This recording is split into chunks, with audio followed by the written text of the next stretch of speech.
Par rapport à l'élection, personnellement, vous, c'est toujours particulier de vivre un scrutin en tant que proche d'un candidat? Pour moi, non. Vous savez, là, c'est vraiment le volet. Vous abordez un volet qui est privé. Moi, je suis née. Le président faisait déjà de la politique, donc je peux dire que j'ai été bercée là-dedans. C'est un moment très important pour la nation. C'est un moment très important pour le peuple, pour l'ensemble du Sénégal et même pour l'Afrique, puisque le Sénégal a toujours été un exemple de démocratie et de paix. Le premier tour s'est très très bien passé, s'est déroulé dans la paix, et donc nous sommes arrivés au deuxième tour aujourd'hui.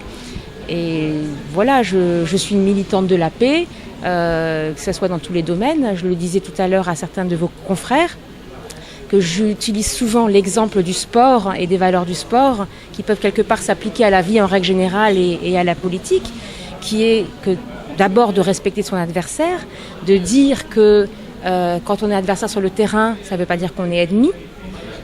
J'ai eu par le passé à sensibiliser des joueurs de notre équipe nationale qui avaient pu avoir des propos qui avaient mal été interprétés. Vous savez, un stade de football, c'est un stade où les choses peuvent dégénérer très vite, où les gens sont très, très, très excités. Et le moindre propos qui peut déraper peut devenir dramatique. Donc j'ai eu à sensibiliser les sportifs dans ce cadre-là, des footballeurs, des lutteurs, en leur expliquant que un mot utilisé par erreur pouvait avoir des conséquences très graves. Et cela s'applique au sport, mais ça s'applique également à la vie en règle générale, et y compris à la politique. Donc je vous parlais de la règle de respecter son adversaire, de dire qu'on est adversaires sur le terrain, mais pas des ennemis. Et quelque part, en politique, c'est pareil. Dans ce sens, on vous attribue un rôle important dans le discours d'apaisement et un discours jugé comme un discours sur les hauteurs du président sortant, le président Wade, dans l'entre-deux tours. C'est le cas, vous avez joué ce rôle? Non, ce rôle-là, je l'ai toujours joué. Vous me connaissez. Depuis que que le président a été élu, j'ai toujours eu le même discours. Ce discours n'a jamais varié. Aujourd'hui, le président sortant a appelé tous les Sénégalais à voter dans le calme et à respecter le verdict des urnes. Le respect de l'expression du suffrage universel, vous y croyez au Sénégal présentement? Ah, j'y crois et je le souhaite.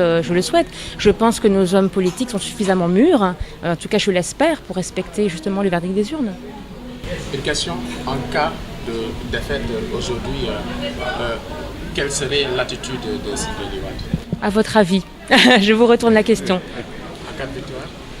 Mais mon attitude sera la même, vous savez. Mon attitude sera la même parce que les élections, mon discours a toujours été le même. On en a eu à discuter à plusieurs reprises.